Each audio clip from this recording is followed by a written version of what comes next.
नमस्कार साथियों, जय हिंद शिक्षा संस्थान में आप सभी का वापस स्वागत है। हम पिछले वीडियो में मध्य प्रदेश के क्लाइमेट को, मध्य प्रदेश की जलवायु को हमने एक सामान्य कॉन्सेप्ट के थ्रू समझा था। आज हम उसी को आगे बढ़ते हैं और देखते हैं कि मध्य प्रदेश की जलवायु में और क्या विशेषताएं हैं। ठीक चलिए। पिछली क्लास में हमने जो है वो क्लाइमेट क्या होता है, जलवायु क्या होती है, ऋतु में, मौसम में और जलवायु में क्या अंतर होता है, ये हमने देख लिया था। इसके बाद कुछ हमने कॉन्सेप्ट देखे थे कि हवा जो है वो आपका कैसे कैसे चलती है, मध्य प्रदेश की जलवायु कैसी है और मध्य प्रदेश की जलवायु को प्रभावित करने वाले या किसी भी स्थान की जलवायु को प्रभावित करने वाले कारक कौन कौन से हैं, ये भी हमने देखा था। ठीक, चलिए आज थोड़ा सा और हम आगे बात करेंगे। लास्ट क्लास में हमने क्या देखा था कि हवा जो है, जहाँ तापमान ज़्यादा होगा वहाँ पर हवाएं गर्म होकर ऊपर उठेंगी, वहाँ पर लो प्रेशर क्या होगा आपका जनरेट होगा। हवाएं ऊपर उठकर फैलेंगी, ठंडी होने के बाद एक स्थान पर उतरेंगी और जो आपका लो प्रेशर गर्म स्थान पर आपका बना है उसको फिल करने के लिए दोनों ओर से हवाएं जो है वो आपका चलेंगी। तो हमने हवाओं का डायरेक्शन देखा था। अब कुछ चीज़ और समझिएगा कि भाई मौसम परिवर्तन कैसे होता है। ठीक, तो हमने देखा कि दो इम्पॉर्टेंट रेखाएं हैं, कहें तो तीन। एक है आपकी कौन सी भाई, कर्क रेखा। ठीक, चलिए, तो एक है कौन सी, कर्क रेखा, और इसकी वैल्यू कितनी है भाई आपका 23 डिग्री एंड हाफ नॉर्थ। दूसरी हो जाएगी आपकी कौन सी भाई, विषुवत रेखा, है ना, या जिसको हम कहते हैं आपका इक्वेटर, और ये कितना होता है 0 डिग्री। और तीसरा आपका ट्रॉपिक ऑफ कैप्रिकॉर्न, या जिसको कहा जाता है आपकी कौन सी रेखा भाई, मकर रेखा कहा जाता है, और इसकी वैल्यू कितनी हो जाएगी 23.5 डिग्री एंड हाफ साउथ हो जाएगी। सो कुल मिलाकर ध्यान रखिएगा ये तीन रेखाएं जो हैं वो आपकी होती हैं। अब सूरज की जो रोशनी है वो इन्हीं तीन रेखाओं, मतलब कर्क रेखा और मकर रेखा के बीच में ही क्या पड़ती है आपकी, साल भर पड़ती है। और ये 23.5 डिग्री क्यों है, क्योंकि आपको पता होना चाहिए कि पृथ्वी जो है वो अपने अक्ष पर सीधी नहीं है। क्या है भाई, अपने अक्ष पर 23.5 डिग्री झुकी हुई है। तो जो लाइट का एंगल बनता है वो कितना हो जाता है आपका 23.5 डिग्री जो है वो आपका डिस्टर्बेंस उस एंगल में हो जाता है। आपको पता है पृथ्वी अपनी धुरी पर क्या लगाती है, चक्कर लगाती है, पता है कि नहीं, जिससे क्या होते हैं, दिन रात होते हैं। और अपनी धुरी पर चक्कर लगाने के साथ साथ ये क्या करती है भाई, आपका सूरज का भी चक्कर लगाती है। तो ये भी पता है आपको कि भाई अपनी धुरी पर चक्कर लगाने के साथ साथ ये किसका चक्कर लगाती है भाई, आपका सूरज का भी चक्कर लगाती है। और पृथ्वी अपने एक्सिस पर जो है वो झुकी हुई है कितनी भाई, 23.5 डिग्री। मतलब अगर हम बात करें तो पृथ्वी, ध्यान रखना, पृथ्वी सीधी नहीं है। पृथ्वी क्या है भाई, अगर हम देखें तो पृथ्वी जो है वो आपकी झुकी हुई है 23.5 डिग्री, मतलब लगभग पृथ्वी ऐसी झुकी हुई है। ठीक, अब समझिएगा पृथ्वी 365 दिन, मतलब अगर हम बात करें तो लगभग 12 महीने में क्या करती है, सूर्य की परिक्रमा करती है। ठीक है, मान के चलिए एक स्थिति ये है, मतलब अगर हम देखें तो 12 महीने में अगर 360 डिग्री घूम रही है ना, मतलब ये भाई पूरा राउंड लगा रही है ना 360 डिग्री का। तो हम बात करें 3 महीने में कितना घूम जाएगी, या 4 महीने में आपका देखेंगे तो इसको 1/4 करेंगे तो आप देखेंगे 3 महीने में लगभग 90 डिग्री इसका मूवमेंट होगा, है ना।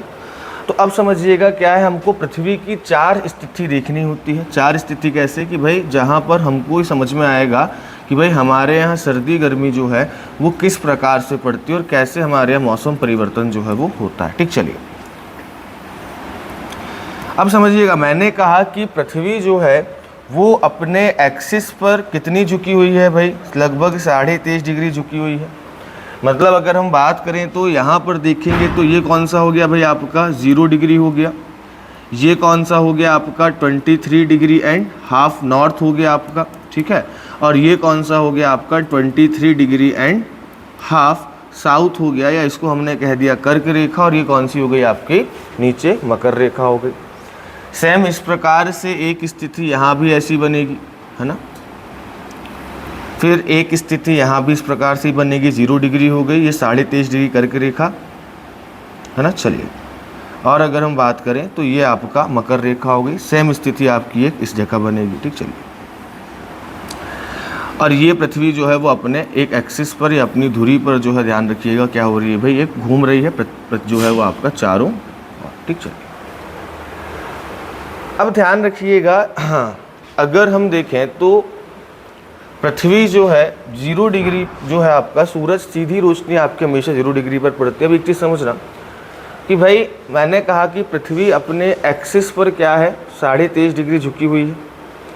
0 डिग्री की ऊपर वाला भाग क्या कहलाता है, उत्तरी गोलार्ध कहलाता है, नॉर्थ हेमिस्फीयर कहलाता है, हमने पढ़ा था। और पृथ्वी के नीचे जो 0 डिग्री के नीचे वाला भाग है वो क्या कहलाता है आपका, दक्षिणी गोलार्ध कहलाता है, या अगर हम बात करें सदर्न हेमिस्फीयर कहलाता है। अब पृथ्वी अपने एक्सिस पर 23.5 डिग्री झुकी हुई है और मान के चलिए ये क्या है भाई, आपका सूरज है। अब अगर आप देखेंगे तो उत्तरी या दक्षिणी में से पृथ्वी का कौन सा भाग सूरज के ज़्यादा सम्मुख है, ज़्यादा जो है वो आपका पास है या ज़्यादा फ्रंट पर है, दक्षिणी भाग है। क्योंकि भाई यहाँ पर अगर सूरज है तो भाई सीधी रोशनी कहाँ पड़ रही है, अभी दक्षिणी भाग में। उत्तरी भाग क्या पड़ रहा है आपका, दूर पड़ रहा है। तो इस समय दक्षिणी भाग में क्या हो रही होगी, गर्मी हो रही होगी, और उत्तरी भाग में क्या हो रही होगी, ठंडी हो रही होगी। अब उसके बाद आपका पृथ्वी जब घूम कर आई इधर पर, इस एंगल पर आई। अब इस एंगल में आप देखेंगे दोनों हिस्से बराबर पड़ रहे हैं, उत्तरी गोलार्ध भी बराबर पड़ रहा है और दक्षिणी गोलार्ध भी बराबर पड़ रहा है। तो यहाँ पर सूरज की रोशनी 0 डिग्री पर बराबर पड़ेगी, दिन और रात बराबर होंगे, क्योंकि दक्षिणी और उत्तरी गोलार्ध दोनों में बराबर रोशनी पड़ रही है। तीसरी कंडीशन आ गई है। अब क्या हुआ, आप देखेंगे उत्तरी गोलार्ध ज़्यादा करीब हो गया है और दक्षिणी गोलार्ध दूर हो गया है। तो अब उत्तरी गोलार्ध में क्या हो रही होगी, गर्मी, और दक्षिणी गोलार्ध में क्या हो रही होगी, ठंडी हो रही होगी। और वापस एक स्थिति ये आ गई। ठीक, और इसमें आप देखेंगे कि अब वापस पृथ्वी पर दिन और रात बराबर होते हैं। तो ये चीज़ ध्यान रखिएगा। तो पृथ्वी की स्थिति, सूर्य के सापेक्ष जो पृथ्वी की स्थिति होती है उसके अनुसार क्या होता है, आपका ऋतु परिवर्तन होता है। ये मैं क्यों बता रहा हूँ, ताकि आपको ये समझ में आए कि किस समय आपका जो है हमारे यहाँ पर गर्मी होगी, किस समय कौन सा मौसम आएगा। तो आपने एक चीज़ पढ़ा होगा, उत्तरी गोलार्ध में सबसे बड़ा दिन जो होता है वो होता है 21 जून का। और 21 जून को सूरज जो है वो कर्क रेखा पर या ट्रॉपिक ऑफ कैंसर पर क्या होता है भाई, सीधा चमकता है। तो सबसे बड़ा दिन कौन सा होता है उत्तरी गोलार्ध में, अगर हम बात करें तो 21 जून। ठीक, समझिए।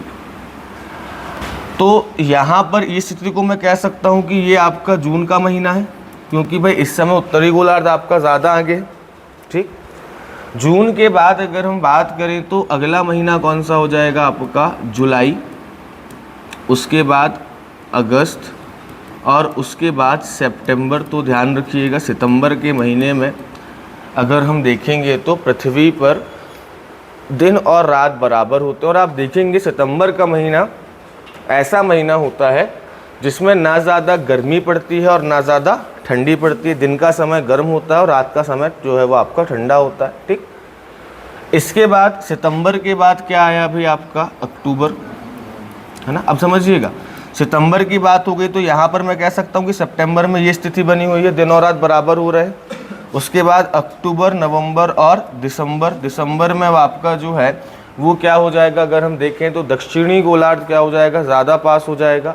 तो भाई ध्यान रखना, अक्टूबर हो गया, अक्टूबर के बाद नवंबर हो गया, और नवंबर के बाद दिसंबर हो गया। और दिसंबर में अगर हम बात करें तो ध्यान रखना, सूरज कहाँ पर सीधा चमक रहा है आपका, कर्क रेखा पर, सॉरी मकर रेखा पर चमक रहा है।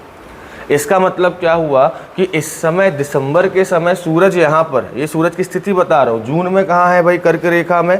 जून के बाद नीचे आना चालू होगा, दक्षिण की ओर जाना चालू होगा। तो भाई आपका जुलाई आएगा, जुलाई के बाद अगस्त में और नीचे आएगा, और फिर आपका सितंबर में कहाँ चला जाएगा, 0 डिग्री के सीधे ऊपर होगा। उसके बाद अक्टूबर में और नीचे जाएगा, नवंबर में और नीचे जाएगा, और दिसंबर में कहाँ चमक रहा होगा, कर्क रेखा, आपका मकर रेखा पर चमक रहा होगा। इसका मतलब कि दक्षिणी गोलार्ध में इस समय गर्मी होगी और उत्तरी गोलार्ध में क्या होगी, इस समय भाई आपका शीतकाल चल रहा होगा। दिसंबर के बाद हम वापस आएंगे तो क्या हो जाएगा भाई आपका जनवरी, जनवरी के बाद फरवरी, ठंडी कम होना चालू हो गई हमारे यहाँ पर। और भाई अगला महीना आएगा आपका मार्च का महीना, और मार्च में आप देखेंगे होली आती है। सेम स्थिति वही होती है कि ना ज़्यादा गर्मी होती है और ना ज़्यादा ठंडी होती है। देखिए जनवरी के समय अगर हम बात करें तो एक त्यौहार मनाते हैं जिसको कहते हैं मकर संक्रांति कहते हैं। और मकर संक्रांति में हम क्या कहते हैं कि जो सन है वो आपका नॉर्थवर्ड होना चालू हो गया है, या सूर्य जो है वो आपका उत्तरायण होना चालू हो गया। उत्तरायण मतलब क्या हो गया, उत्तर की ओर आना चालू हो चुका है। तो आप देखेंगे कि भाई जनवरी से सूरज कहाँ जाना चालू होता है, आपका उत्तर की ओर जो है वो जाना चालू हो जाता है। मार्च के बाद फिर आएगा क्या भाई आपका अप्रैल, गर्मी बढ़ना चालू हो गई, स्कूलों की छुट्टियां चालू हो गई, ठीक। अप्रैल के बाद क्या आएगा भाई आपका मई, और मई के बाद फिर क्या आएगा आपका जून। मतलब समझिए ये आपकी सूरज की जो है वो लगभग पूरे साल भर की स्थिति है। मार्च में 0 डिग्री पर रहेगा, उसके बाद मार्च के बाद ऊपर आएगा तो भाई अप्रैल मई जून, जून में कर्क रेखा में चमकेगा। उसके बाद जुलाई अगस्त सितंबर, सितंबर में वापस 0 डिग्री पर हो जाएगा, दिन और रात बराबर रहेंगे। उसके बाद अगर हम बात करें तो आपका जो है वो सितंबर के बाद अक्टूबर नवंबर दिसंबर हमारे यहाँ ठंडी चालू हो जाएगी, और जो आपका दक्षिणी गोलार्ध है वहाँ पर गर्मी चालू हो जाएगी, ठीक। दिसंबर के महीने में सूरज कहाँ पर होगा, मकर रेखा में होगा। उसके बाद वापस आपका उत्तरायण होगा, उत्तर की ओर चालू होगा, तो भाई आपका जनवरी फरवरी मार्च में 0 डिग्री पर आ जाएगा वापस, तो ये पूरा साइकिल रहेगा, ठीक। चलिए अब अगर हम देखें तो भाई सूरज को जो है वो आप देखेंगे कि कर्क रेखा से विषुवत रेखा तक आने में 3 महीने का समय लग रहा है। भाई आपने देखा जून में यहाँ पर है और यहाँ पर कब आया सितंबर, तो जुलाई अगस्त सितंबर 3 महीने का समय लग रहा है आने में। और मकर रेखा तक भी जाने में कितना समय लग रहा है इसको, आपका 3 महीने का समय लग रहा है, ठीक। चलिए अब एक चीज़ और समझना जो बताता हूँ। आप देखो यहाँ पर चीज़ समझ में आ गई, ये जून की हो गई, ये सितंबर हो गया, ये दिसंबर हो गया, और ये कौन सी स्थिति हो गई भाई आपकी मार्च की स्थिति हो गई, ठीक। चलिए अब एक चीज़ और समझना कि भाई ये कितना आपका है 23.5 डिग्री है, 23.5 डिग्री, ये 0 डिग्री है, और ये भी 23.5 डिग्री है। क्या मैं इस 23.5 डिग्री को 24 मान सकता हूँ? मान सकता हूँ ना। अगर मुझे कैलकुलेशन करना है तो दोनों को मैंने क्या मान लिया, 24 मान लिया। अब समझिएगा कि यदि सूरज को 24 डिग्री चलने में, या सूरज की रोशनी को 24 डिग्री आपका ट्रैवल करने में 3 महीने का समय लग रहा है, तो सूरज की रोशनी 1 महीने में कितना ट्रैवल करती होगी। या अगर हम बात करें सूरज की स्थिति के हिसाब से अगर हम देखें तो 3 महीने में पृथ्वी का कोण अगर 24 डिग्री चेंज हो रहा है तो भाई 1 महीने में कितना चेंज होगा, 8 होगा। मतलब मैं ये कह सकता हूँ कि भाई आपका जो है अप्रैल के समय में जो है ये सूरज 8 डिग्री पर होगा, मई के महीने में 16 डिग्री पर होगा, और जून के महीने में कहाँ चला गया, जून के महीने में चला गया आपका जो है वो 24 या 23.5 मान के चलिए। ऐसे ही मैं कह सकता हूँ कि जुलाई में वापस किस में आ जाएगा, 16 डिग्री पे, अगस्त में कहाँ हो जाएगा आपका 8 डिग्री पे, और उसके बाद सितंबर में वापस 0 डिग्री में, अक्टूबर में 8 डिग्री साउथ में चला जाएगा, नवंबर में 16 डिग्री साउथ में चला जाएगा, और दिसंबर में कहाँ होगा आपका मकर रेखा में। सेम वही स्थिति भाई आपका जनवरी में ऊपर आना चालू करेगा तो 8 डिग्री, सॉरी यहाँ पर 16 डिग्री हो जाएगा, है ना, 16 डिग्री, उसके बाद आपका 8 डिग्री, और उसके बाद आपका 0 डिग्री। मतलब आप समझ रहे हैं। अगर मैं आपसे पूछूं इस मैप, अगर इस चीज़ को आप याद कर लेंगे तो अगर मैं आपसे पूछूंगा कि भाई एक बात बताइए, अक्टूबर के समय पर सूरज कहाँ होगा, तो आप बता सकते हैं अक्टूबर के समय सूरज जो है वो 8 डिग्री दक्षिणी अक्षांश के आसपास होगा, बता सकते हैं। मैं पूछूं कि भाई एक बात बताइए अगस्त के समय में सूरज कहाँ होगा, तो आप बोल सकते हैं कि अगस्त के समय में सूरज जो है वो आपका दक्षिण की ओर जाना प्रारंभ कर रहा है, और आपका अभी इस समय दक्षिण में जाते समय 8 डिग्री उत्तरी अक्षांश पर है, कह सकते हैं आपकी। तो ये चीज़ आपको याद होनी चाहिए। तो आप देखेंगे कि भाई ये महीने क्या होते हैं हमारे, गर्म होते हैं। 21 जून एक्सट्रीम गर्म हो चुका होता है, और भाई ये इस गर्मी के समय में जब ये आपका एरिया गर्म हो रहा होता है तो पीछे से आपकी हवाएं आती हैं, और आप देखेंगे जून जब एक्सट्रीम गर्म हो जाता है तो लो प्रेशर बन जाता है, और लो प्रेशर पर क्या होती है आपकी हवाएं आती हैं, और जब हवाएं आती हैं तो क्या होता है भाई आपका अपने साथ मॉइस्चराइज़र लेकर आती हैं और क्या गिराती हैं आपका पानी गिराती हैं। इसीलिए आप देखेंगे कि भाई आपका जून से क्या चालू हो जाता है, आपका पानी चालू हो जाता है, और जून जुलाई अगस्त तक क्या गिरता है भाई आपका पानी गिरता है।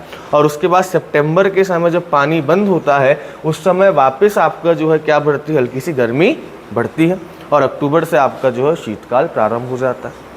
तो ये पॉइंट आप ध्यान रखना, क्लियर है ये चीज़। अब इससे क्या समझना है हमको, या ये हमारा क्या हेल्प करेगा, क्योंकि देखो मध्य प्रदेश भारत का हिस्सा है। अगर आप भारत के क्लाइमेट को एक बार समझ गए तो मध्य प्रदेश का क्लाइमेट में केवल एक ही मैप याद करना है, पर मेरा कोशिश ये है आपको कि भाई पूरा कॉन्सेप्ट समझ में आए। समझना कि भाई ये भारत का आपका दक्षिणी हिस्सा है, ठीक। इधर क्या है भाई, अगर हम बात करें तो यहाँ पर आपका अरब सागर है, अरेबियन सी है, और यहाँ पर क्या है भाई आपका बंगाल की खाड़ी है, ठीक। अभी मैं बात करता हूँ कहाँ की भाई, मार्च के समय की बात करता हूँ, तो मार्च के समय सूरज कहाँ पर होगा, इस समय भाई आपका 0 डिग्री पर होगा।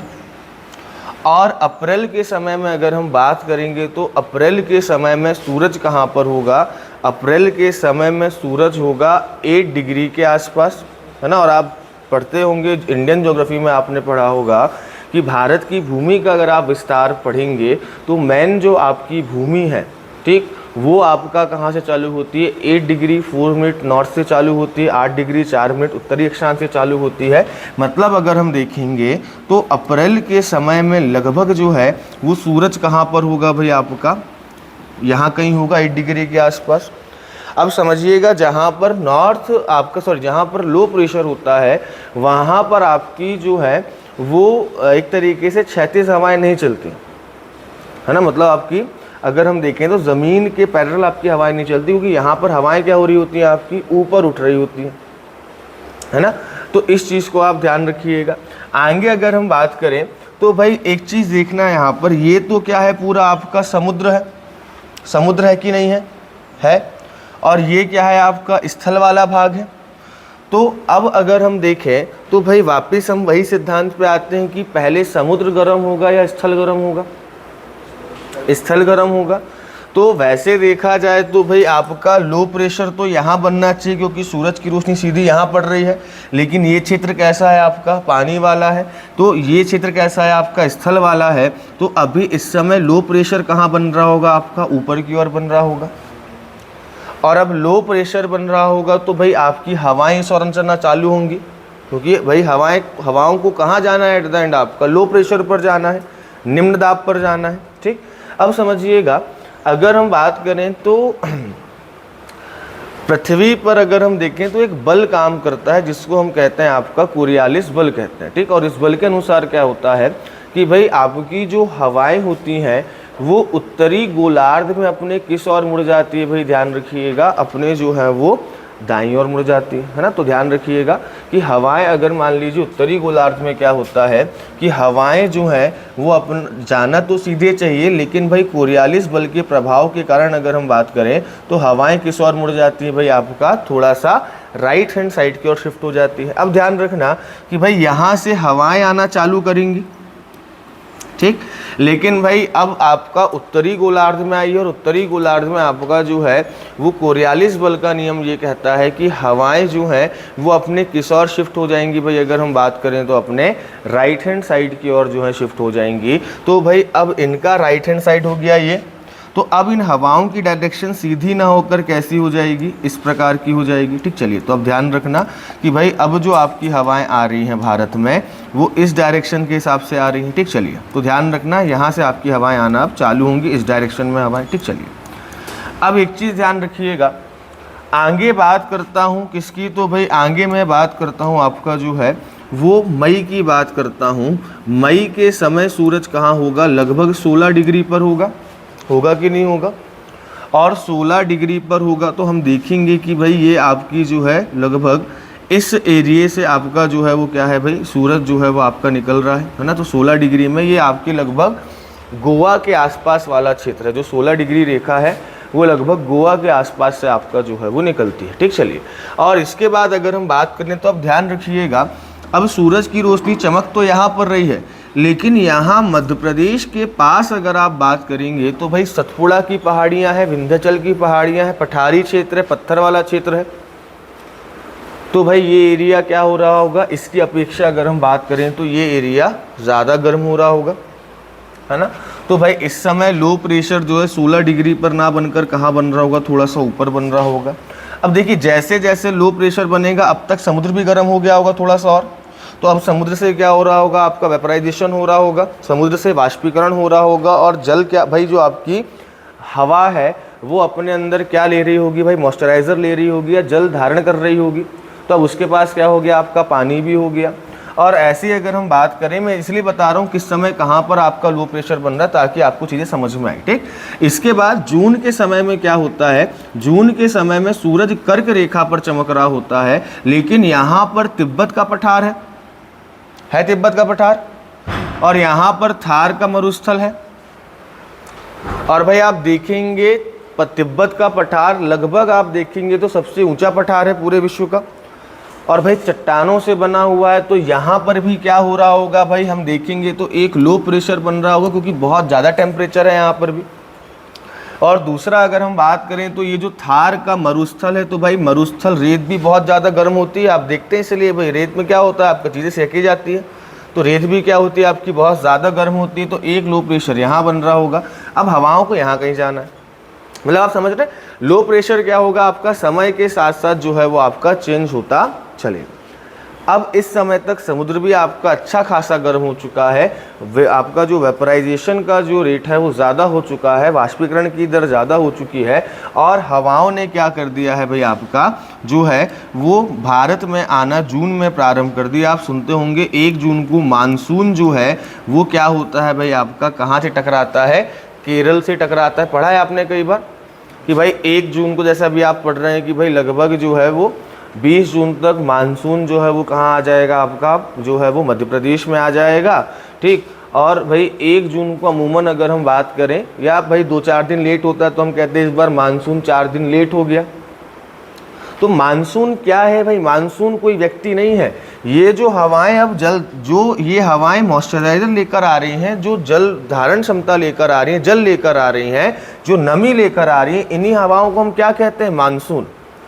और इसका मतलब क्या हो गया कि 1 जून को मानसून आ रहा है केरल में, मतलब 1 जून को हवाएं कहाँ पहुँच चुकी है, ये वाली केरल पहुँच चुकी हैं।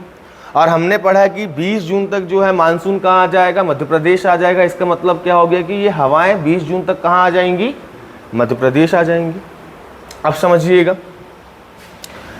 तो ये हवाओं की डायरेक्शन ध्यान रखना। अगर मैं डायरेक्शन के हिसाब से देखूं तो ये जो डायरेक्शन है ये साउथ वेस्ट है, दक्षिण पश्चिम है, इसलिए भारत का जो मानसून है उसको क्या कहा जाता है भाई, आपका दक्षिण पश्चिम मानसून कहा जाता है। या अगर हम बात करें इसको आपका साउथ वेस्ट मानसून जो है वो आपका कहा जाता है, क्योंकि भाई ये आपका कहाँ से आ रहा है, तो भाई ध्यान रखिएगा ये दक्षिण पश्चिम की ओर से आ रहा है। डायरेक्शन पता है ना सभी को भाई, पीछे पश्चिम हो गया, नीचे दक्षिण हो गया, और बीच से जो आ रहा है तो दक्षिण पश्चिम हो गया, ठीक। चलिए अब समझना यहाँ पर एक चीज़ और, ये अपने साथ क्या लेकर आ रही है, नमी लेकर आ रही है। भारत के जो नीचे का हिस्सा है, जो प्रायद्वीपीय भारत है, वो आपका ट्रायंगल शेप में बना हुआ है। और ट्रायंगल शेप में बनने की वजह से क्या होता है कि भाई यहाँ पर हवाएं जो है वो आपका 2 पार्ट में क्या हो जाती हैं, डिवाइड हो जाती हैं। और जो हवाएं आपकी इस ओर बह रही हैं उनको हमने क्या कह दिया भाई, अरब सागर में बह रही है तो इनको अरेबियन सी ब्रांच कह दिया। और ये जो आपकी हवाएं यहाँ जा रही हैं इनको हमने क्या कह दिया भाई, बे ऑफ बंगाल ब्रांच कह दिया। अब समझना कि भाई आपका जो है वो बना हुआ है ये एरिया लो प्रेशर। अब इन हवाओं को कैसे भी करके कहाँ पहुँचना है, लो प्रेशर पर पहुँचना है। कल हमने देखा था कि भाई हवाएं एट द एंड कहाँ पहुँचना चाहती हैं, जहाँ पर लो प्रेशर होगा। तो इन हवाओं को कहाँ पहुँचना है, लो प्रेशर पर पहुँचना है। तो अब ये हवाएं क्या करेंगी, आपका रास्ता ढूंढ रही होंगी कहाँ से हम जो है वो आपका लो प्रेशर तक पहुँचे। अब यहाँ पर क्या हुआ, जैसे ही भाई आपका जो है ये हवाएं यहाँ तक पहुँची तो इन्होंने देखा कि भाई यहाँ पर तो पुलिस चेकिंग चल रही है, क्योंकि यहाँ पर क्या है भाई, आपका वेस्टर्न घाट है। और भाई ध्यान रखना यहाँ पर वेस्टर्न घाट है, तो भाई वेस्टर्न घाट आपकी पहाड़ियाँ हैं। और भाई अब क्या हुआ कि कुछ हवाओं को तो पकड़ लिया पुलिस वालों ने, है ना, कोई है ना पुलिस वाले हैं तो ठीक चलो, पर कुछ हवाएं बच के कहाँ से निकल गई, साइड से, है ना, कि भाई चलो हेलमेट वेलमेट नहीं पहना, कहाँ से निकल लो, साइड से निकल लो। अब समझिएगा, इस समय इनके पास पूरी कैपेसिटी से जल है, क्योंकि अभी इन्होंने जल किसी को बांटा ही नहीं है। आपके पास पूरी बढ़िया बाल्टी है ना, और बाल्टी में पूरा पानी भरा हुआ है, जो पहले आएगा उसको ज़्यादा देना पड़ जाएगा, है ना। तो अब क्या होगा, जैसे ही मानसून आपका यहाँ पर आएगा, फुल अपनी स्पीड में आ रहा है, उसके पास पूरी क्षमता और केरल से टकराएगा, वैसे ही यहाँ पर बहुत तेज बारिश कराना क्या कर देगा, आपका चालू कर देगा। अब इतनी समझिएगा, आपके हाथ में 2 बाल्टी पकड़ा दूं मैं भर के पानी, है ना, आप अपने आप को मानसून समझो, ठीक, 1 मिनट के लिए। आपके पास क्या है भाई, 2 बाल्टी 20-20 लीटर की बाल्टी है, उसमें क्या है आपका पानी है। वो 20 लीटर पानी मतलब टोटल 40 लीटर पानी लेकर आप आसानी से चल पाएंगे, या उसको जब पानी कम कर दूंगा तब चल पाओगे आसानी से, जब पानी कम हो जाएगा। तो भाई ये चीज़ हवाओं के साथ भी हो रही होगी। हवाओं में जब नमी ज़्यादा है तो उनकी गति बहुत ज़्यादा तेज नहीं होगी, या बहुत ज़्यादा आपके ऊपर नहीं उठ पाएंगी, तो भाई ये यहाँ पर क्या करेंगी, आपका जल्दी पानी गिरा देंगी। तो आप देखेंगे केरल में आपका बहुत ज़्यादा पानी गिरता है। और फिर कुछ हवाएं क्या होंगी, अब हल्की हो गई तो इनको मूव होना आसान हो गया, तो इनको जाना लो प्रेशर तक है, तो भाई ये आपका जो है लो प्रेशर की ओर जाने का प्रयास करेंगी। और ऐसे ही कुछ हवाएं जो है मध्य प्रदेश में नर्मदा घाटी या ताप्ती घाटी से एंटर कर जाएंगी, ठीक है। चलो, अब यहाँ पर क्या हुआ समझना, जब आप इंडियन ज्योग्राफी पढ़ेंगे तब आप पढ़ेंगे कि यहाँ पर पूर्वी घाट है। कौन सा घाट है, पूर्वी घाट। और ये कौन सा है आपका, वेस्टर्न घाट। तो वेस्टर्न घाट और ईस्टर्न घाट तो आप पढ़ेंगे।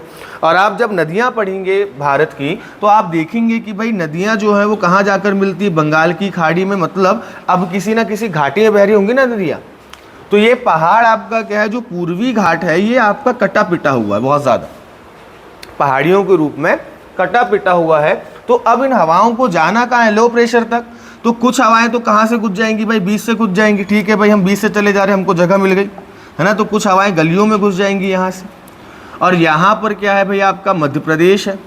अब देखो मध्य प्रदेश में कहाँ से एंटर हो रही है भाई, आपका ये साउथ ईस्ट से एंटर हो रही है कि नहीं हो रही है, हो रही हैं। तो भाई ध्यान रखिएगा, तो मध्य प्रदेश में आपका जो है मानसून किस ओर से प्रवेश कर रहा है, साउथ ईस्ट से। लेकिन अगर हम बात करें भारत में कहाँ से प्रवेश कर रहा है, साउथ वेस्ट से। लेकिन ये शाखा किसकी है, साउथ वेस्ट मानसून की ही है ना। चलिए, इसलिए हम देखेंगे कि दक्षिण पूर्वी से हमारे यहाँ मानसून एंटर कर रहा है। एंटर दोनों साइड से कर रहा है, लेकिन जो सबसे प्रभावी शाखा है वो कौन सी भाई, आपका जो बंगाल की खाड़ी की जो शाखा हमारे यहाँ आती है, जिसको आपका दक्षिण पूर्व से जो एंटर करती है, वो प्रमुख शाखा है। और आप देखेंगे कि भाई इस समय आपका जो है वो यहाँ से आपका पानी ज़्यादा गिरना चालू हो जाएगा। तो दक्षिण पूर्व में ज़्यादा पानी गिरेगा, और जैसे जैसे आगे बढ़ेंगी वैसे वैसे उनकी जल देने की क्षमता या बारिश करवाने की क्षमता क्या हो जाएगी, कम हो जाएगी। इसलिए हम पढ़ते हैं कि जैसे जैसे आप दक्षिण पूर्व से कहाँ जाएंगे भाई, जैसे जैसे आप दक्षिण पूर्व से जो हैं वो कहाँ पर जा रहे हैं, आप जो हैं वो उत्तर पश्चिम की ओर जा रहे हैं, वैसे वैसे जल करवाने या आपका वर्षा की मात्रा क्या होती जाएगी, आपकी कम होती जाएगी। तो ये चीज़ आप समझना, ये एक नॉर्मली आपका क्या है लॉजिक है कि मध्य प्रदेश में मानसून कहाँ से आता है, ठीक। अब जलवायु में मानसून के अलावा भी बहुत कुछ। अब ये चैप्टर अभी आपको आगे काम आएगा, जब हम क्या पढ़ेंगे, आपका मध्य प्रदेश में जो वर्षा का वितरण पढ़ेंगे, रेनफॉल डिस्ट्रीब्यूशन पढ़ेंगे, वहाँ पर आपको ये चीज़ समझ में आएगी, ठीक। तो हमने देखा कि भाई जलवायु को कौन कौन से फैक्टर प्रभावित करते हैं, और हमने देखा कि यहाँ पर आकार भी एक ऐसी चीज़ है, शेप भी एक ऐसी चीज़ है जो क्या करती है, क्लाइमेट को प्रभावित करती है, ठीक। चलिए अब बढ़ते हैं आपका आगे। अब बात करते हैं सीधे किसके रिस्पेक्ट में, मध्य प्रदेश के रिस्पेक्ट में बात करते हैं, ठीक। चलिए, तो मैप वैसे मेरे ख्याल से बना हुआ है, तो बनाने की ज़रूरत नहीं है। इस मैप को अगर आपने याद कर लिया तो लगभग ये मान के चलिए आपको पूरा क्लाइमेट याद हो गया। ठीक, इस मैप को अगर आपने याद कर लिया तो क्लियर चीज़ है कि आपको पूरा जो है वो मैप क्या हो जाएगा, मतलब पूरी क्लाइमेट आपको जो है याद हो जाएगी। ठीक, पिछली वाली जो मैंने आपको पिछले अभी साइड में पढ़ाया वो मैंने इसलिए पढ़ाया कि आप अमूमन पढ़ते हैं कि मानसून मध्य प्रदेश में दक्षिण पूर्व से एंटर करता है, साउथ ईस्ट से एंटर करता है। लेकिन अब आप समझ गए होंगे कि भाई साउथ ईस्ट से ही एंटर क्यों कर रहा है मेनली, क्योंकि भाई आपका बे ऑफ बंगाल की ब्रांच वहाँ पर आ रही है। यहाँ पर वेस्टर्न घाट जो है वो आपका बैरियर बना हुआ, जिसकी वजह से सीधे आपका जो हवाएं नहीं आ पाती। अगर मान लो वेस्टर्न घाट नहीं होता तो मध्य प्रदेश में जो है वो आपका मानसून दक्षिण पश्चिम से ही क्या करता, आपका एंटर करता। ठीक, चलिए अब समझिएगा। अब आपको पहले ये चीज़ें याद करनी है ना, कि भाई उत्तर का जो मैदान है, उत्तर के मैदान की अगर आप बात करेंगे तो यहाँ पर आप देखेंगे कि भाई ये जो आपका एरिया है ये क्या हो जाता है आपका ग्रीष्म ऋतु में या समर में अगर हम बात करें तो आपका एक्सट्रीम हॉट हो जाता है, बहुत ज़्यादा गर्म हो जाता है। और अभी आप देख रहे हैं ये एरिया पूरा, निवाड़ी सुनते होगे, टीकमगढ़ सुनते होगे, दतिया सुन रहे हैं, ये क्या हो रहा है, बहुत ज़्यादा गर्म हो रहा है अभी फ़िलहाल में। और जब आपका शीतकाल आएगा तो वहाँ पर क्या हो जाएंगे, बहुत ज़्यादा ठंडे हो जाएंगे। अब इसका कारण क्या है भाई समझिएगा। पहली बात तो अगर हम देखें कारणों की, तो ये आपका एक कैसा एरिया है भाई, चट्टानी, यहाँ पर ग्रेनाइट चट्टान वगैरह आपकी मिलती है। तो ये है कैसा, पहली चीज़ तो भाई आपका इसको कह सकते हैं आपकी इन क्षेत्र में जो है वो आपके चट्टानों की अधिकता है। ठीक, चलिए तो यहाँ पर ध्यान रखिएगा कि अगर हम बात करें तो इस क्षेत्र में आपको जो है वो चट्टान की अधिकता मिलेगी, है ना, जो आपका रॉक्स है वो आपको देखने को मिलेंगे। तो यहाँ पर पहली चीज़ तो क्या हो गया भाई, आपका चट्टान अधिक हो जाएगा, या अगर हम बात करें आपकी जो रॉक्स हैं वो आपकी ज़्यादा मात्रा में होगा। दूसरा कारण क्या होगा, दूसरा कारण के लिए अब आप समझिएगा कौन सा क्षेत्र, जो हमने पिछली क्लास में जो हमने एक जो है कॉन्सेप्ट समझा था हवाओं का, उसमें हमने देखा था कि भाई जो स्थल आपके समुद्र या आपका जो है वो एक बहुत बड़े जल स्रोत के पास होते हैं, वहाँ पर कहीं ना कहीं जलवायु कैसी रहती है, बैलेंस रहती है। हमने पढ़ा था, वो कॉन्सेप्ट को समझा था कि हवाएं जो हैं वो आपकी मूव करती हैं पूरी, है ना, और वहाँ पर जो है स्थल और समुद्र के बीच में क्या बनाती है, आपका बैलेंस बनाती है। ठीक, अब ध्यान रखिएगा, जहाँ पर आपका ऐसा क्षेत्र जो समुद्र से बहुत ज़्यादा दूर होता है वहाँ पर पाई जाती है विषम जलवायु। ठीक, पहले तो इसमें कारण लिखिएगा क्या, कि भाई अगर हम बात करें तो एक कारण क्या हो जाएगा, आपका जो है वो समुद्र से दूरी हो जाएगी या आपका डिस्टेंस फ्रॉम ओशन हो जाएगा। आप समझना कि भाई यहाँ पर क्या है, आपका अरब सागर है, इस और क्या है भाई आपका अरब सागर, और इस और क्या है भाई, अगर हम देखें तो आपका बंगाल की खाड़ी है, बे ऑफ बंगाल है ना, आप देखेंगे तो भाई इस और क्या है आपका अरेबियन सी है, और उस और क्या है आपका बंगाल की खाड़ी है। अब अगर आप मध्य प्रदेश को ही केवल देखें तो मध्य प्रदेश का ऐसा एरिया जो इन दोनों से सबसे ज़्यादा दूर है वो कौन सा है भाई, आपका उत्तर का मैदान। ठीक, चलिए तो पहली चीज़ तो ये ध्यान रखना, मैं आपको पहले बता देता हूँ कि भाई हमने जो है जलवायु के हिसाब से या आपका हम बात करें क्लाइमेट के हिसाब से अगर हम देखें तो मध्य प्रदेश की जो जलवायु है, इस जलवायु को हमने जो है एमपी का जो क्लाइमेट है इसको हमने बांटा है कितने भाग में भाई, आपका 4 भाग में बांटा है। कितने भाग में बांटा है, 4 भाग में। पहला भाग कौन सा हो जाएगा, पहला भाग हो गया आपका नॉर्थर्न प्लेन से अगर हम बात करें तो आपका उत्तर का मैदान। दूसरा हो जाएगा कौन सा भाई, आपका मालवा प्लेटू या अगर हम बात करें मालवा का पठार, मालवा का क्षेत्र। तीसरा अगर हम बात करें तो हो जाएगा कौन सा भाई, आपका विंध्यन सतपुड़ा क्षेत्र हो जाएगा, है ना, विंध्यन सतपुड़ा रीजन हो जाएगा। और चौथा अगर हम बात करें तो आपका नर्मदा घाटी क्षेत्र हो जाएगा, ध्यान रखिएगा नर्मदा वैली एरिया हो गया। तो हमने जलवायु की दृष्टि से मध्य प्रदेश को कितने भागों में बांटा है भाई, 4 भाग में बांटा है। पहला भाग आपका नॉर्दर्न प्लेन हो गया या उत्तर का मैदान हो गया, दूसरा अगर हम बात करें तो मालवा का पठार हो गया, तीसरा जो है वो विंध्यन सतपुड़ा क्षेत्र हो गया, और चौथा कौन सा हो गया भाई, आपका नर्मदा घाटी हो गया। ठीक। और उसके बाद हमने देखा कि भाई अब ये चारों एरिया आप देख लो कहाँ कहाँ पर है।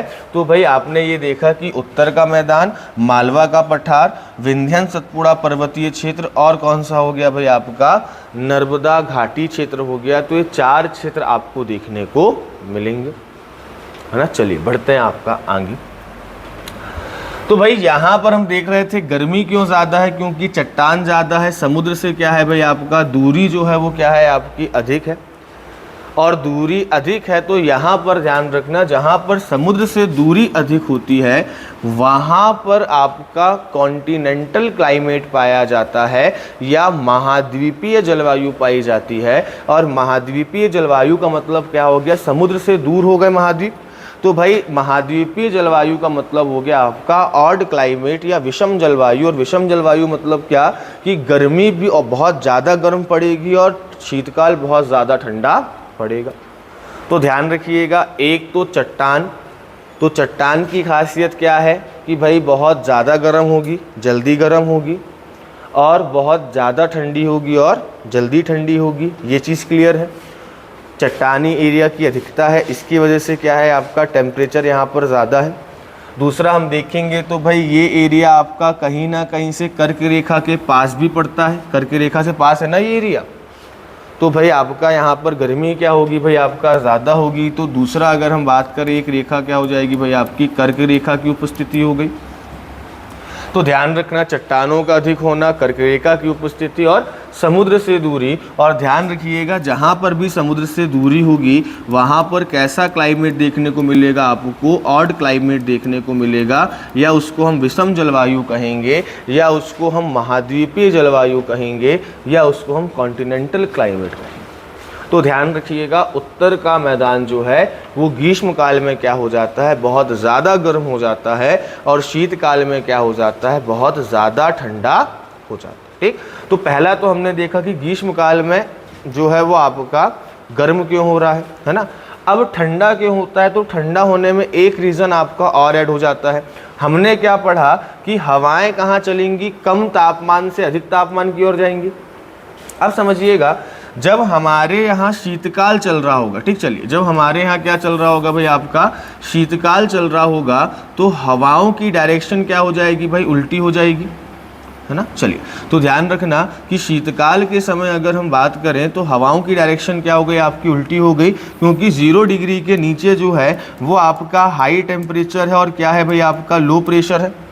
तो अब हवाएं जो है वो आपका किधर आ रही होंगी भाई, अगर हम बात करें तो जो है वो 0 डिग्री के नीचे जा रही होगी। जैसे गर्मी में हमारे यहाँ आ रही थी वैसे अब कहाँ जा रही होंगी, 6 महीने नीचे जा रही होंगी। अब समझिएगा तो हमने पढ़ा कि भाई आपका जो है वो हवाएं वैसे जाएंगी सीधे, लेकिन कोरियालिस बल क्या कहता है कि भाई उत्तरी गोलार्ध में हवाएं अपनी राइट हैंड साइड की ओर क्या हो जाएंगी भाई, मुड़ जाएंगे। तो अब यहाँ पर हवाओं की डायरेक्शन क्या होगी, ऐसी होगी। और इन्हीं हवाओं को हम क्या कहते हैं आपका लौटता हुआ मानसून कहते हैं, या रिट्रीटिंग मानसून कहते हैं, या इसी को हम उत्तर पूर्वी मानसून कहते हैं, जब मानसून आपका लौटता है। अब समझिएगा यहाँ पर हिमालय है कि नहीं है, है, और हिमालय से आने वाली हवाएं कैसी होंगी, कैसी होंगी, हिमालय से आने वाली हवाएं ठंडी होंगी। और मध्य प्रदेश के कौन से हिस्से में सीधे एंटर कर रही हैं, तो आप देख रहे हैं कि ये मध्य प्रदेश के सीधे उत्तर के मैदान में क्या कर रही है भाई आपका एंटर कर रही है। और आप देखेंगे कि शीतकाल के समय में ये जो आपका ग्वालियर वाला क्षेत्र है या बुंदेलखंड वाला क्षेत्र है ये शीतलहर की चपेट में आ जाता है। क्यों, क्योंकि भाई हिमालय से आने वाली हवाएं सीधे सबसे पहले मध्य प्रदेश में कहाँ एंटर कर रही है भाई आपका उत्तर के मैदान में एंटर कर रही है। और शीतलहर या ठंडी हवाएं इन चट्टानों को क्या कर देती हैं आपका और ठंडा बना देती। तो ठंडी क्या हो गई यहाँ पर, बहुत ज़्यादा हो गई। क्लियर है ये पॉइंट, यहाँ पर क्यों गर्मी ज़्यादा पड़ रही है, क्यों ठंडी ज़्यादा पड़ रही है, समझ में आ गया ये पॉइंट। बढ़े आपका आगे। चलिए दूसरा आपका कौन सा क्षेत्र हो गया भाई, मालवा का क्षेत्र हो गया। अब समझिएगा मालवा के क्षेत्र में आपको कैसी जलवायु देखने को मिलेगी, तो भाई मालवा के क्षेत्र में आपको सम क्लाइमेट देखने को मिलेगा, या अगर हम बात करें तो आपको सम जलवायु देखने को मिलेगी। ठीक। और सम जलवायु का मतलब क्या हो गया कि भाई यहाँ पर ग्रीष्म काल जो है वो आपका कैसा रहेगा भाई, सामान्य गर्म रहेगा, मतलब बहुत ज़्यादा गर्मी नहीं पड़ेगी और बहुत ज़्यादा ठंडी भी नहीं पड़ेगी। और इसका कारण क्या है? तो पहली चीज़ तो ध्यान रखिएगा कि ये एरिया किससे बना हुआ है? आपका मिट्टी से बना हुआ है, और मिट्टी बहुत जल्दी गर्म और बहुत जल्दी ठंडी नहीं होती है ना। बहुत ज़्यादा गर्म नहीं होती मिट्टी और बहुत ज़्यादा ठंडी भी नहीं होती। चलिए, यहाँ पर मैप लगा हुआ है ना, इंडिया का आपका मैप लगा है। आप इसमें देखिएगा कि अगर हम देखें, एक और बंगाल की खाड़ी है और एक और क्या है भाई आपका अरेबियन सी है। अब आप देखेंगे तो मध्य प्रदेश में मालवा का पठार एक ऐसा है जो समुद्र से सबसे पास। अगर आप केवल एमपी की बात करें तो एमपी में आप देखेंगे कि मालवा के पठार की दूरी क्या है आपकी, सागर या समुद्र से आपकी ज़्यादा पास है। ठीक, आप पूर्वी क्षेत्र की बात करेंगे तो आप देखेंगे वहाँ पर डिस्टेंस क्या है आपका ज़्यादा है, बंगाल की खाड़ी से डिस्टेंस ज़्यादा है, लेकिन मालवा जो है वो आपका अरेबियन सी के पास में है। तो दूसरा क्या हो गया कि अगर हम बात करें एमपी के रिस्पेक्ट में, मध्य प्रदेश के रिस्पेक्ट में अगर हम बात करें तो क्या हो जाएगा भाई आपका समुद्र से समीपता हो गई, है ना। मतलब आपका प्रॉक्सिमिटी टू सी हो गया या ओशन हो गया, मतलब समुद्र के पास में आपका स्थित है और समुद्र के पास स्थित है, मिट्टी का क्षेत्र है। तो यहाँ जलवायु कैसी मिलेगी भाई आपको? सम जलवायु देखने को मिलेगी। तो ना ज़्यादा गर्मी पड़ेगी यहाँ पर और ना ही ज़्यादा यहाँ पर क्या पड़ेगी भाई, ठंडी पड़ेगी। आगे अगर हम बात करें तो भाई एक चीज़ और ध्यान रखिएगा, क्या ध्यान रखना कि भाई यहाँ को जो एक आपके चीनी यात्री आए थे जिनका नाम क्या था भाई आपका फायान। ठीक, और ध्यान रखिएगा इन फायान ने जो है इस मालवा के क्लाइमेट को, इस मालवा की जलवायु को क्या कहा कि भाई ये क्या है आपकी विश्व की जो है वो सर्वश्रेष्ठ जलवायु है। तो ध्यान रखिएगा, चीनी यात्री फायान ने मालवा की जलवायु को विश्व की सर्वश्रेष्ठ क्या बताया भाई, जलवायु बताया। ठीक, पढ़ते हैं आपका आगे। तो ये किसका हो गया भाई आपका मालवा क्षेत्र हो गया। तो मालवा क्षेत्र, कोई पूछे कि भाई बहुत ज़्यादा गर्म क्यों नहीं होता, क्योंकि भाई पहली चीज़ तो मिट्टी का क्षेत्र है, यहाँ पर क्या मिलती है भाई मिट्टी, और मिट्टी में क्या होता है भाई कोई ना कोई फसलें किसान करते रहते हैं। देखो वो अलग चीज़ है कि बीच में आपके शहर है तो शहर गर्म होंगे, वो आपकी एक लोकल हीट होती है। इसीलिए अगर हम बात करें तो शहरों के साथ एक कॉन्सेप्ट जुड़ा होता है जिसको हम कहते हैं हीट आइलैंड या उष्मीय द्वीप कहते हैं। मतलब जो आपकी क्या होती है भाई, शहरों की खुद की गर्मी होती है। खुद की गर्मी मतलब कि भाई कंक्रीट लगाया हमने, कंक्रीट का हम यूज़ कर रहे हैं, दीवारें क्या हो रही हैं, गर्म हो रही है, इंडस्ट्री है, आपका ट्रांसपोर्टेशन है, तो उसकी वजह से जो आपका शहर और शहर की थोड़ा से आसपास का जो एरिया है वो क्या हो जाएगा, अपेक्षाकृत गर्म हो जाएगा थोड़ा उसके दूसरे गाँव के हिसाब से। देखते हैं ना आपकी भाई, जैसे आप कहीं पर जाएंगे पेड़ पौधे लगे हुए हैं, जैसे अभी आप जाएंगे BHL वाले एरिया में तो आपको थोड़ी ठंडक का एहसास होगा क्योंकि वहाँ पर क्या है आपका पेड़ पौधे लगे हुए हैं, है ना। या हम देखें तो इस क्षेत्र में ज़्यादा गर्मी नहीं है क्योंकि भाई यहाँ पर भी आपके पेड़ पौधे लगे हुए हैं। तो पेड़ पौधे लगे होने से क्या होता है, अब देखो समझना, मिट्टी भी है और यहाँ पर एग्रीकल्चर हो रहा है। एग्रीकल्चर हो रहा है तो कहीं ना कहीं से ज़मीन आपकी ढकी हुई है, मतलब सीधी धूप आपका ज़मीन पर नहीं पड़ रही है। भाई हम क्या करते हैं, पेड़ के नीचे खड़े होते हैं ना, क्यों? क्योंकि सीधी धूप ना पड़े। और भाई जहाँ पर पेड़ पौधे होते हैं वहाँ पर तापमान ठंडा क्यों होता है, क्योंकि धूप सीधे ज़मीन पर नहीं पहुँच पा रही। तो ध्यान रखिएगा कि भाई एग्रीकल्चर मिट्टी वाला क्षेत्र है तो एक तो आपका फसल हमेशा रहती है, तो फसलों के चक्कर में धूप सीधी मिट्टी पर नहीं पड़ती, दूसरा समुद्र के पास, और तीसरा इसकी बनावट ध्यान रखिएगा कि मिट्टी से बना हुआ तो बहुत ज़्यादा गर्म नहीं होता है। अगला कौन सा हो गया भाई, अगर हम बात करें तो आपका जो है वो हो जाएगा भाई यहाँ पर जो है वो विंध्य सतपुड़ा क्षेत्र। और विंध्य सतपुड़ा क्षेत्र के बारे में हमने क्या पढ़ा कि भाई यहाँ पर आप देखेंगे तो ये एरिया ऐसा है जहाँ पर ग्रीष्म ऋतु क्या होगी आपकी सामान्य गर्म होगी और भाई शीत ऋतु क्या होगी आपकी सामान्य ठंडी होगी। अब ग्रीष्म काल सामान्य गर्म क्यों होगा भाई, तो समझिएगा इस क्षेत्र में अगर हम बात करें तो आपके फॉरेस्ट ज़्यादा हैं। देखो चट्टानी वाला क्षेत्र तो है, लेकिन अगर हम देखें तो भाई फॉरेस्ट है, वन है। आप देखेंगे ना पूरा फॉरेस्ट का बेल्ट तो हमारे यहाँ यही है पूरा, एक तरीके से देखोगे आप। और दूसरा थोड़ा सा ऊंचाई पर भी है। अब समझिएगा यहाँ पर भी सीधे आपकी धूप नहीं पड़ पा रही है पहाड़ों पर, क्योंकि भाई आपके घने जंगल बने हुए हैं। और दूसरा अगर हम देखें तो ये क्षेत्र सबसे ज़्यादा बारिश क्या करता है भाई आपका, प्राप्त करता है। तो इस वजह से ध्यान रखिएगा, पहली चीज़ तो अगर हम बात करें तो भाई पूर्वी क्षेत्र में यहाँ पर कुछ मिट्टी वाला एरिया हो गया, फिर इस एरिया में आपका जो है फॉरेस्ट ज़्यादा है, तो एक तो आपका वन की अधिकता हो गया प्लस आपका मिट्टी हो गया। और उसके बाद अगर हम बात करें तो भाई आपका इस क्षेत्र में क्या होती है भाई, अधिक वर्षा होती है, मानसून क्योंकि आपका यहीं से एंटर करता है। तो भाई ध्यान रखिएगा कि जो है यहाँ पर क्या होगा, आपका ग्रीष्मकाल तो सामान्य गर्म होगा, लेकिन शीतकाल क्या होगा, आपका बहुत ज़्यादा ठंडा होगा, क्योंकि पानी गिरने के बाद ही सीधे क्या आता है भाई, आपका जो है वो वहाँ पर शीतकाल आ गया, तो पानी गिरा है तो भाई क्या होगा, ठंडक होगी। लेकिन ध्यान रखिएगा ये ठंडी इससे कम होगी। क्लियर है पॉइंट? तो भाई अगर हम बात करें एक सामान्य, तो यहाँ पर ध्यान रखना, देखो एक हो गया कि बहुत ज़्यादा गर्म बहुत ज़्यादा ठंडा, एक हो गया सामान्य गर्म और सामान्य ठंडा। तो ध्यान रखना एक दोनों में एक्सट्रीम है और एक दोनों में क्या है, आपका सामान्य है। और भाई ये दोनों आपका विंध्य सतपुड़ा नर्मदा क्या हो जाएंगे, एक दूसरे के अपोजिट हो जाएंगे।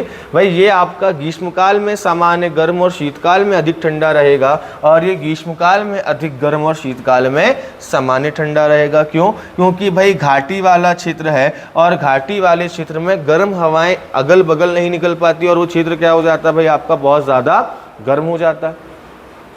तो ये ध्यान रखिएगा, इस मैप को अपने दिमाग में याद रखना कि भाई अगर हम बात करें, भाई 4 हमने क्षेत्रों में बांटा हुआ है। एक है उत्तर का मैदान, एक है मालवा का पठार, एक है विंध्य सतपुड़ा एरिया, एक है आपका नर्मदा की घाटी। उत्तर का मैदान बहुत ज़्यादा गर्म और बहुत ज़्यादा क्या हो जाएगा भाई, आपका ठंडा हो जाएगा। मतलब यहाँ पर विषम क्लाइमेट या विषम जलवायु मिलेगी, ग्रीष्मकाल में बहुत ज़्यादा गर्मी, शीतकाल में बहुत ज़्यादा ठंडी। मालवा में आएंगे तो सम क्लाइमेट मिलेगा, सम जलवायु मिलेगी, टेम्परेट क्लाइमेट मिलेगा। मतलब ग्रीष्मकाल बहुत ज़्यादा गर्म नहीं होगा, शीतकाल बहुत ज़्यादा ठंडा नहीं होगा। और फाहियान ने यहाँ के क्लाइमेट को विश्व का सबसे बेहतर क्लाइमेट बताया है। सतपुड़ा विंध्य सतपुड़ा पर्वतीय क्षेत्र की बात करें तो यहाँ पर वन, मिट्टी और वर्षा की अधिकता है। इस कारण ग्रीष्मकाल में ये एरिया सामान्य गर्म रहेगा, और भाई शीतकाल में क्या रहेगा, आपका बहुत ज़्यादा ठंडा हो जाएगा। और उसका अपोजिट नर्मदा सोन घाटी हो जाएगी। घाटी क्षेत्र है तो भाई घाटी आपका गर्म होती है ना, तो ध्यान रखिएगा घाटी वाला क्षेत्र है तो भाई आपका ग्रीष्मकाल में बहुत ज़्यादा गर्म हो जाएगा, और शीतकाल में क्या रहेगा भाई, आपका सामान्य ठंडा जो है वो आपका रहेगा। इस पॉइंट को आप ध्यान रखिएगा। बढ़ते हैं आपका आगे, ठीक।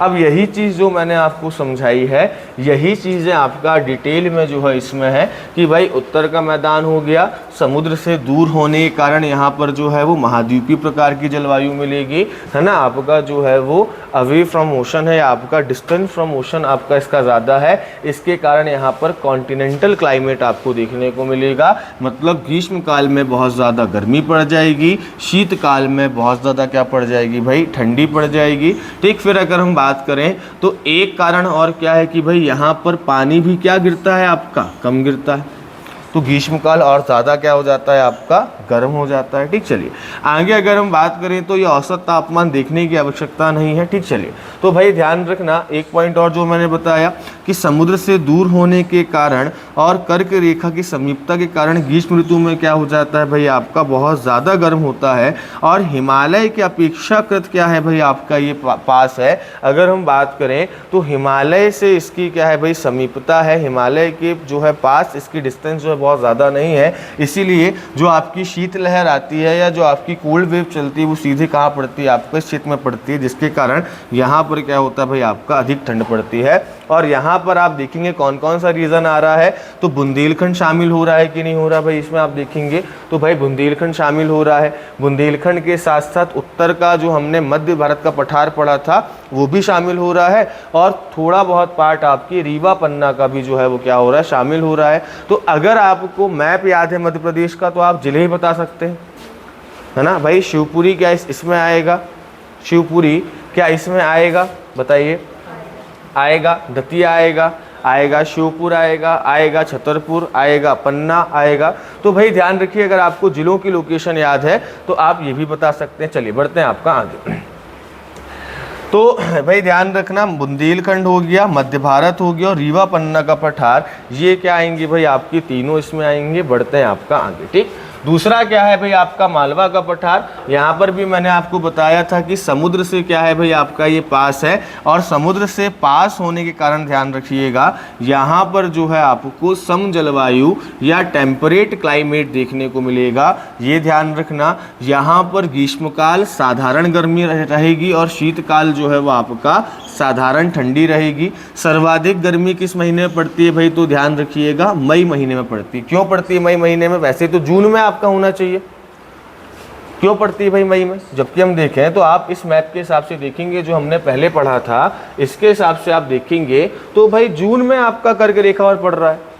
पर एक चीज समझिएगा कि भाई 1 जून के आसपास क्या हो चुका होता है, आपका मानसून भारत में आ चुका होता है, और भाई वहीं से हवाएं आ रही होती हैं जहाँ पर पानी गिरा हुआ होता है, और पानी जहाँ पर गिर रहा है अगर वहाँ से कोई हवाएं आएंगी तो उनका तापमान कैसा होगा, कम होगा।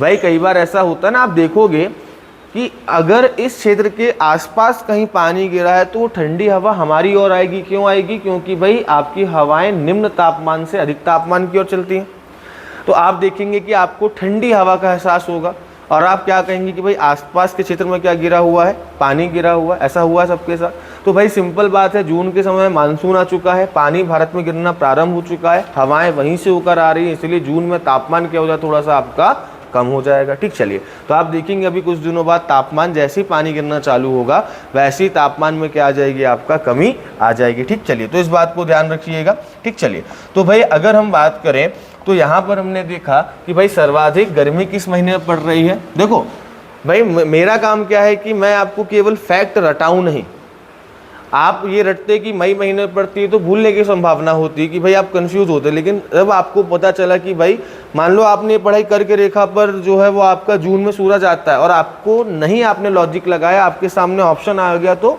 आप क्या मार के आएंगे, जून, क्योंकि भाई जून में सूरज कहाँ पड़ रहा है, कर्क रेखा में, मतलब मध्य प्रदेश के बीचों बीच है, तो भाई क्या होगी, आपकी गर्मी ज़्यादा होगी। लेकिन अगर आपको कॉन्सेप्ट समझ में आया कि भाई मई में इसलिए ज़्यादा होती है क्योंकि मई के समय पानी नहीं गिर रहा होता है, जून के समय में पानी गिरना चालू हो जाता है भारत में, इसकी वजह से जल आपका जो है टेम्परेचर क्या हो जाता है, आपका डाउन हो जाता है, पानी की वजह से टेम्परेचर क्या हो जाएगा, आपका डाउन हो जाएगा। ठीक, तो ध्यान रखिएगा।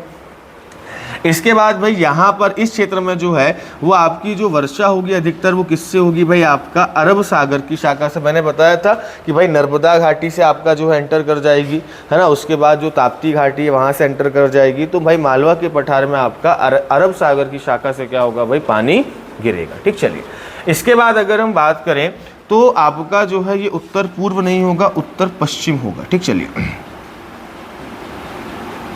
है ना, उत्तर पश्चिम, तो ध्यान रखिएगा। चलिए ये हमने पढ़ लिया है। और फाहियान भाई की बात ध्यान रखिएगा। फाहियान भैया ने क्या कहा था कि भाई मालवा का जो क्लाइमेट है वो सबसे बढ़िया क्लाइमेट, मतलब सेंटेंस इसका ये था कि मालवा की जलवायु विश्व की सर्वश्रेष्ठ जलवायु है और यहाँ के लोग बड़े अच्छे हैं, मुस्कुराते रहते हैं। ठीक, चलिए आगे बढ़ते हैं। तीसरा कौन सा था आपका, विंध्यन सतपुड़ा। तो यहाँ पर भी हमने देखा कि भाई आपका जो है वो सम क्लाइमेट एक तरीके से पाया जाता है। ग्रीष्म काल में साधारण गर्मी होती है क्योंकि भाई आपका जो है वन इसके आसपास ज़्यादा है। दूसरा अगर हम बात करें तो शीतकाल में क्या होता है भाई, पानी भी गिर गया होता है और आपके क्या होते हैं भाई, पेड़ पौधे भी हैं, जंगल भी है, इसकी वजह से ठंडक क्या हो जाती है, आपकी ज़्यादा हो जाती है। तो भाई जहाँ पेड़ पौधे होंगे वहाँ पर ठंडक ज़्यादा होगी। ठीक, इसके बाद अगर हम बात करें तो भाई ऐसा एरिया अगर हम देखें तो स्वास्थ्य की दृष्टि से क्या होता है भाई, आपका बहुत ज़्यादा इंपॉर्टेंट होता है। मतलब ऐसी जगहों पर जहाँ पर तापमान बहुत ज़्यादा नहीं होता है वो आपका क्या होता है भाई, टेम्परेचर वहाँ पर जहाँ पर आपका सम क्लाइमेट हो वो आपका हेल्थ के व्यू से अगर हम देखें तो बहुत ज़्यादा अच्छा होता है। भाई ठंडी के समय में खाना भी इंसान अच्छा खा लेता है ना, गर्मी के समय में नहीं खाता है। चलिए अगर हम देखें तो भाई आपका लगभग पचमढ़ी हो गया, अमरकंटक हो गया, ये सारे आपके किस में आएंगे भाई, जितने भी पर्यटन क्षेत्र या हिल स्टेशन है वो आपका इसी के अंतर्गत आएंगे। और भाई यहाँ पर दोनों ब्रांच आपका पानी गिराएंगे, अरेबियन सी की ब्रांच और बंगाल की खाड़ी की शाखा। आप इस वाले मैप में साफ साफ देख सकते हैं जो हमने बनाया था कि भाई इसमें आपका जो है वो क्या हो रहा है, यहाँ से आपका एमपी में कुछ अरेबियन सी की ब्रांच एंटर हो रही है और यहाँ से क्या हो रही है भाई, बे ऑफ बंगाल की हो रही है। तो इन क्षेत्रों में अब दोनों शाखाओं से क्या गिरेगा, आपका पानी गिरेगा। तो ये भी हमने जो है वो आपका देख लिया। ठीक, चलिए आगे अगर हम बात करें तो भाई ध्यान रखना अगला जो आपका लास्ट हो जाएगा वो कौन सा हो जाएगा भाई, नर्मदा घाटी। यहाँ पर अगर हम बात करें तो भाई ध्यान रखना ग्रीष्म काल जो है वो कैसा रहेगा आपका, अधिक गर्म रहेगा। शीतकाल जो है वो आपका सामान्य ठंडा रहेगा। और ये इसलिए होता है क्योंकि ये कर्क रेखा के पास है, प्लस आपका वैली क्षेत्र है या अगर हम बात करें घाटी क्षेत्र है। ठीक, अधिकतम तापमान किस में रहेगा आपका, मई के महीने में। न्यूनतम तापमान किस में रहेगा भाई आपका, जनवरी के महीने में, सॉरी दिसंबर के महीने में रहेगा। ध्यान रखिएगा दिसंबर में जो है वो आपका न्यूनतम तापमान रहेगा। इसके बाद अगर हम बात करें तो भाई कुछ इंपॉर्टेंट इसमें आपका और है नहीं, बस ध्यान रखिएगा पूर्व से पश्चिम जैसे जैसे आप बढ़ेंगे वैसे वैसे वर्षा कैसी होती जाएगी भाई आपकी, कम होती जाएगी। तो ये ओवरऑल जो है वो आपके मध्य प्रदेश में है ना। अब इसके बाद हमको क्या देखना, ये तो जलवायु हो गई। जलवायु के हिसाब से कितनी कैटेगरी में बांट दिया हमने मध्य प्रदेश को, 4। कौन कौन सा, उत्तर का मैदान हो गया, मालवा हो गया, विंध्य हो गया और आपका नर्मदा घाटी हो गई। उत्तर का मैदान में कैसा क्लाइमेट पाया जाएगा, गर्मी कैसी होगी, बहुत ज़्यादा गर्म। और शीतकाल कैसा होगा, बहुत ज़्यादा ठंडा। मालवा में दोनों कैसे होंगे, सामान्य होंगे। फिर अगर हम बात करें विंध्य सतपुड़ा क्षेत्र की तो ग्रीष्मकाल कैसा होगा, गर्मी कैसी होगी भाई आपका, सामान्य गर्मी होगी। और ठंडी कैसी होगी भाई आपकी, ज़्यादा होगी। और वैसे ही नर्मदा घाटी में बात करें तो गर्मी ज़्यादा गर्म होगी और आपका जो शीतकाल या आपका जो विंटर है वो सामान्य ठंडा होगा। तो ये तो क्या हो गया भाई आपका क्लाइमेट हो गया। ठीक, चलिए अब इसके बाद अगर हम बात करें तो कल हम क्या देखेंगे, मध्य प्रदेश में ऋतुएं, है ना। ये भी लगभग आपका मतलब नेक्स्ट क्लास में मेरे ख्याल से 15-20 मिनट का टॉपिक है, जिसमें हम देखेंगे कि भाई मध्य प्रदेश में जो है वो आपकी ऋतुएं कौन कौन सी हैं और उनको किन किन नामों से जाना जाता है और कब कौन सी ऋतु जो है आपकी पड़ती है। और इसके बाद जो वर्षा का वितरण है मध्य प्रदेश में, कि भाई मध्य प्रदेश में कहाँ कहाँ पर आपका जो है वो कितना पानी गिरता है, ये सब चीज़ें हमको जो है वो आपकी देखनी पड़ेगी। तो वर्षा का जो आपका क्षेत्र है कि कहाँ पर कितना पानी गिरता है, वो सारी चीज़ें हम आपका जो है वो आपका नेक्स्ट क्लास में देखेंगे। तो मिलते हैं आपसे फिर सोमवार को। जय हिंद, धन्यवाद।